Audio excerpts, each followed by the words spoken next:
Fellow Nigerians, I join you all today to commemorate and celebrate our Democracy Day. It is a celebration of freedom and a victory for one people, one country, and one Nigeria.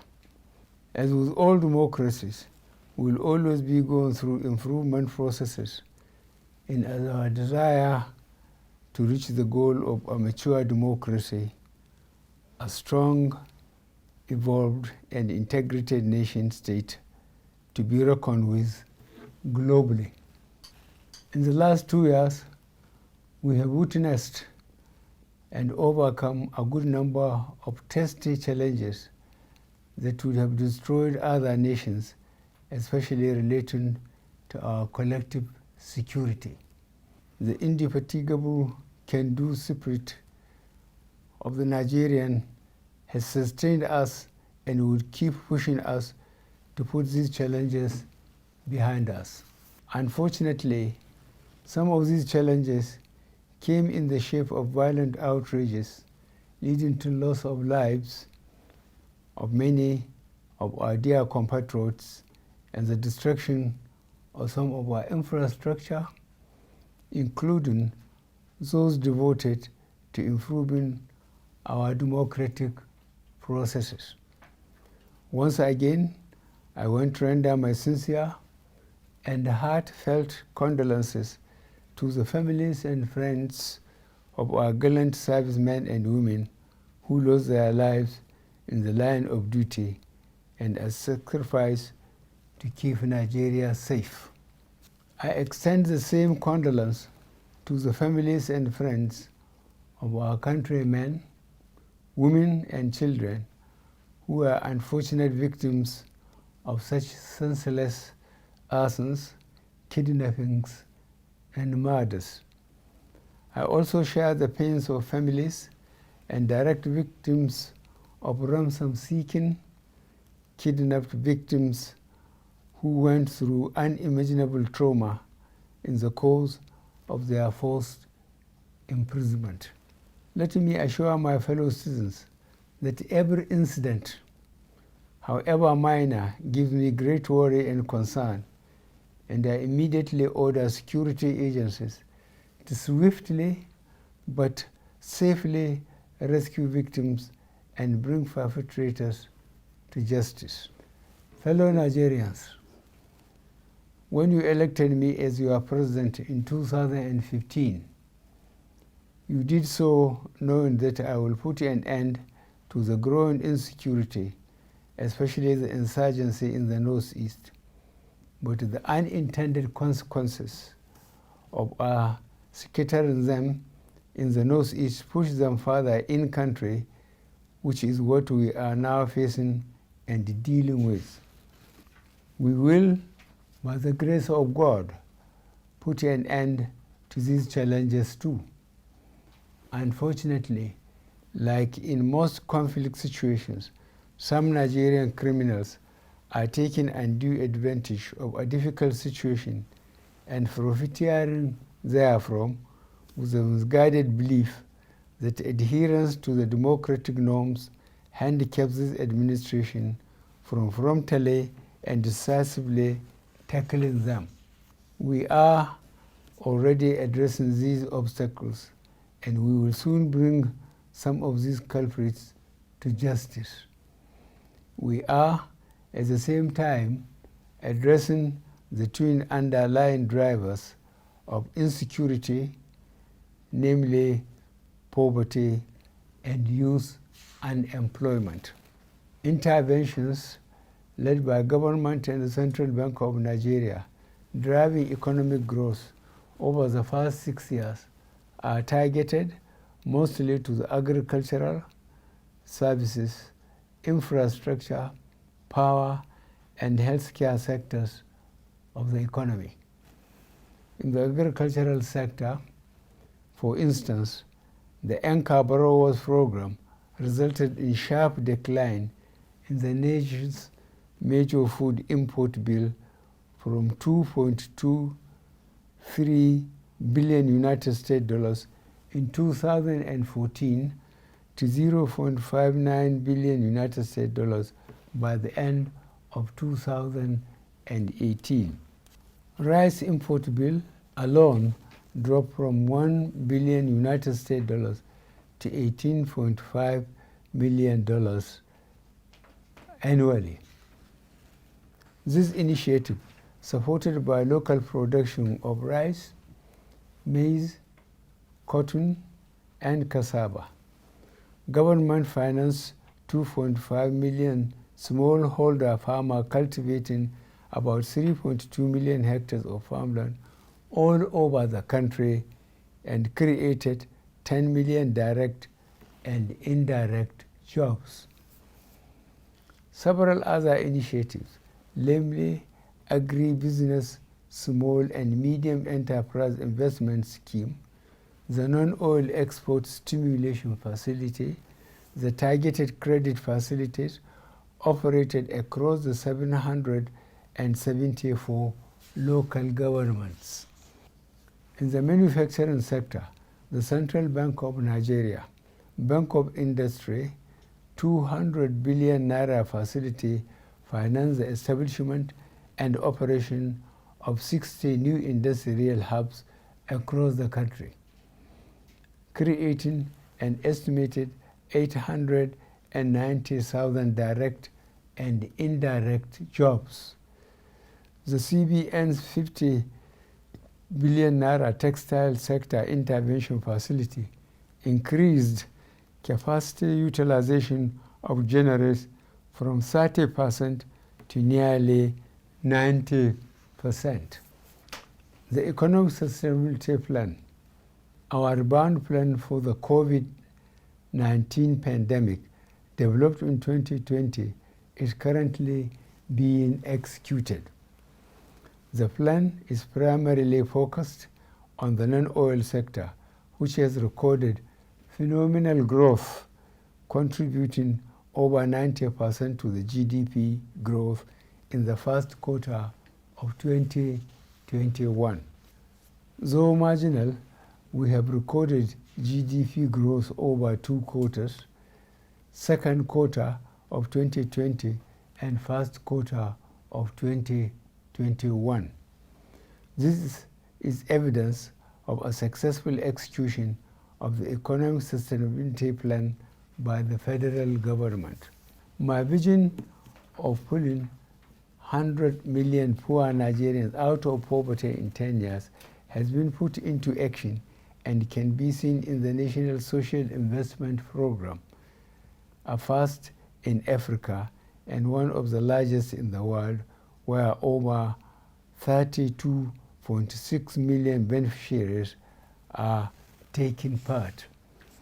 We now have a national social register of poor and vulnerable households identified across 708 local government areas, 8,723 wards, and 86,610 communities in the 36 states and the FCT. Our conditional cash transfer program has benefited over 1.6 million poor and vulnerable households, comprising more than 8 million individuals. This provides a monthly stipend of 10,000 naira per household. I have also recently approved the National Poverty Reduction with Growth Strategy Plan that augments existing plans to further reduce poverty in Nigeria. As at the end of 2020, the Development Bank of Nigeria had disbursed 324 billion naira in loans to more than 136,000 micro, small, and medium-scale enterprises through 40 participating financial institutions. I am to note that 57% of these beneficiaries are women, while 27% are the youth. We are able to do all this and still accelerate our infrastructure development through sensible, transparent borrowing, improved capital inflow, improving and increasing revenue through capturing more tax bases, and prudent management of investment proceeds in the sovereign wealth fund. Fellow Nigerians, our infrastructure revolution continues with key projects attaining critical milestones under the Presidential Infrastructure Development Fund: the second Niger Bridge, the Lagos-Ibadan Expressway, and the Abuja-Kaduna-Zaria-Kano Expressway. I have also approved the establishment of Infraco PLC, a world-class infrastructure development vehicle wholly focused on Nigeria with capital structure of 15 trillion naira. The rail system is not left out, as the Itape-Warri standard gauge rail was completed and commissioned 33 years after construction began. The Lagos-Ibadan double-track railway line, which I have just commissioned, has commenced operations.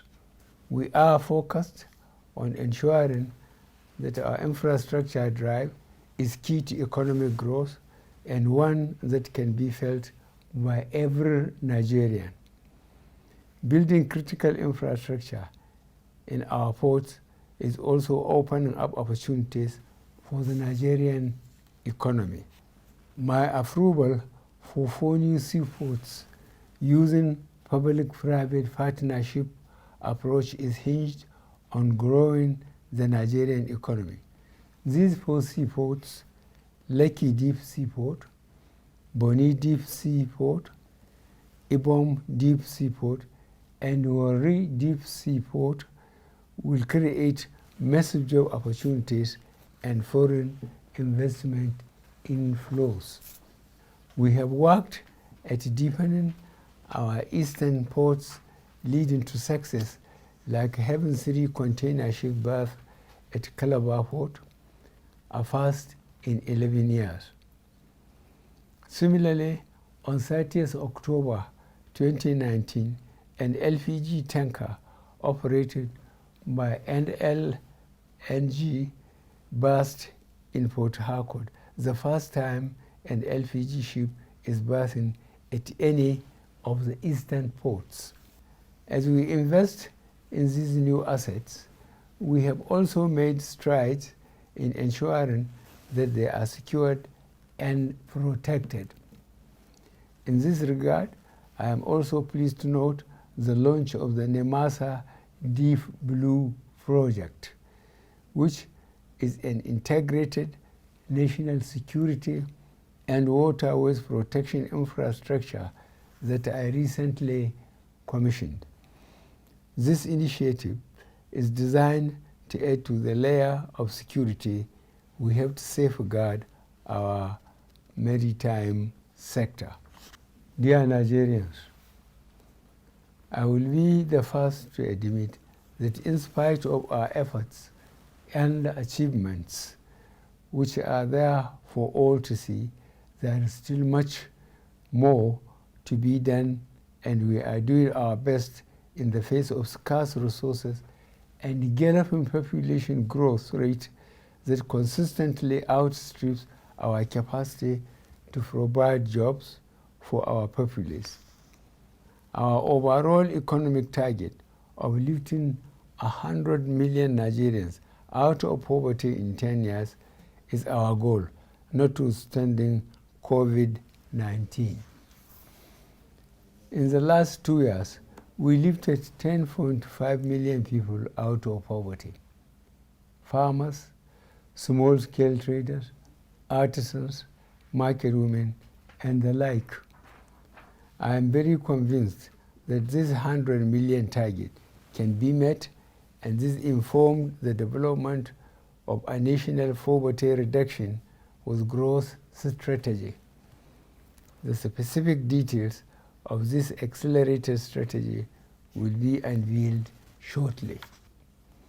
In the last 1 year, Nigeria and the whole world faced COVID-19, for which no one was fully prepared. Our response to the pandemic involved making hard choices in balancing livelihoods and public health concerns. You are all living witnesses to how successful this has been due to a number of proactive measures put in place. Our response to COVID-19 is globally acclaimed. We were able to ensure that various lockdown measures did not impact too negatively on the ability of ordinary Nigerians to continue sustaining their livelihoods. During the pandemic, we disbursed 5,000 naira to 1 million Nigerians using a rapid response register and advanced 20,000 naira to 750,000 beneficiaries of the conditional cash transfer program and provided 1.37 million Nigerians with relatives from COVID. At the same time, the federal government released 109,000 metric tons of food reserve stock and 70,000 metric tons of grains to the poor and vulnerable in all 36 states of the Federation. In addition, government reduced interest rates from 9% to 5% for struggling businesses and extended credit facilities to 548,345 beneficiaries.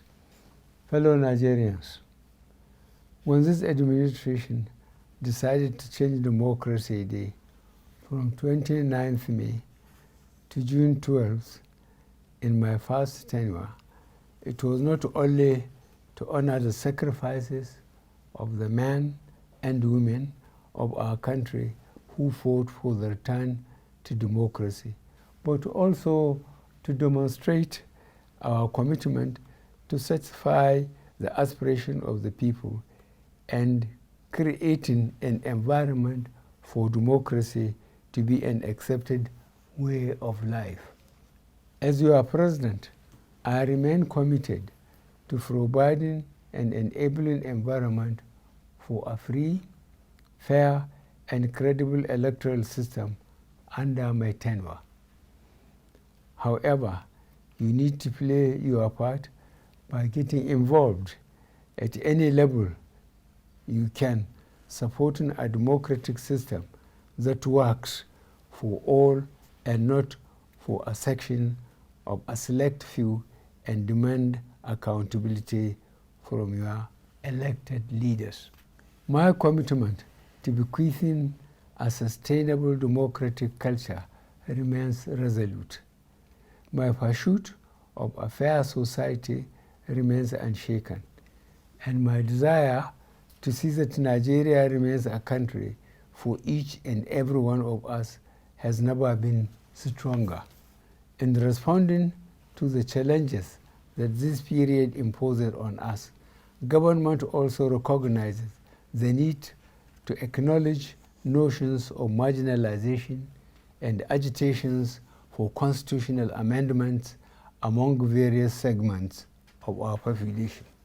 While this government is not averse to constitutional reform as part of our nation-building process, everyone must understand that the primary responsibility for constitutional amendments lies with the National Assembly.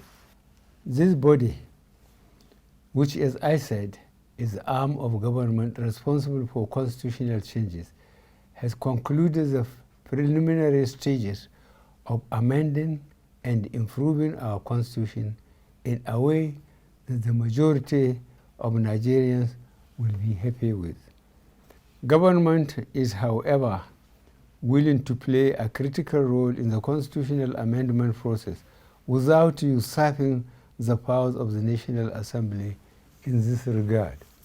As a nation, we have come very far from where we started, and we are getting incrementally closer to where we ought to be. Overcoming the present challenges is but one of the necessary processes that we have to undergo as a nation so that we can come out stronger.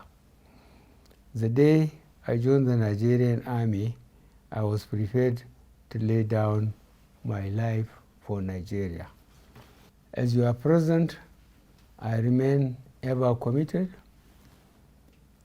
to upholding and defending Nigeria's corporate existence. In adhering to the fundamental objectives and directive principles of state policy, notably Section 14, subsection 2b, I shall do all within my power to ensure that the security and welfare of the people remain the primary purpose of government. I have, throughout my tenure, provided the security agencies with all they require relative to available resources and will be providing more as the dynamics unfold to put an end to our security problems. My strong belief in the Nigerian spirit gives me comfort that we are facing these challenges with renewed commitment to keep our country one. I thank you for your patience and attention, and more importantly, your resolve to join hands in making Nigeria the country of our dream. Happy Democracy Day. God bless us all. God bless the Federal Republic of Nigeria.